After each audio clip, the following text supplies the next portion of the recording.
Wow, great time that I'm having again as I'm reading through the book. Let's talk about sex, baby. I realized that sex is good as long as it is in its rightful place. So, can I start off by saying this? Sex is good, especially when you are wearing ... What do you think? Okay, let me just complete it and let's move on. Sex is good, especially when you are wearing your spouse's wedding ring with your spouse. Alright, so there are many chapters in this book that I would love for you to read through and to have in your house. We talk about getting to the purpose of sex, the purpose of sex. We also talk about where sex went wrong.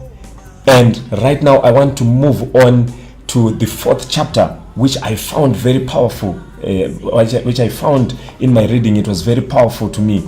So I want to look at some of the adverse effects of abusing sex. So adverse effects of abusing sex from a spiritual point of view. And number 1, abusing sex will cause us to have separation with God. Do you know that fornication or adultery makes you to be separated from the presence of God? And can I remind you that what makes hell hell is not the fire in hell. What makes hell hell is the absence of the presence of God. You can imagine one day Jesus hung lifeless on the cross and he cried, Eloi, Eloi, lama sabachthani, which when translated means, my God, why have you forsaken me? Jesus cried because he felt the presence of God had left him. So when you indulge in premarital sex, when you abuse sex, you then realize you get into a season of your life where the presence of God leaves you. So that's the first effect of abusing sex. Effect number 2 is that you bond to unlawful sexual partners, or you have unlawful soul ties.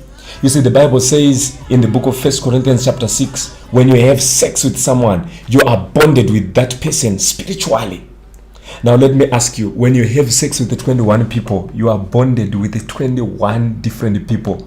Some of them are now in the United States, some are in the United Kingdom, and some are already dead, and you are still bonded to someone who is dead. This is why it is important for us never to abuse sex in any way possible. Number 3, I have written here that sexual sin diminishes spiritual power. The book of Numbers 25, we see the children of Israel, they were so powerful. They were conquering every enemy in their way.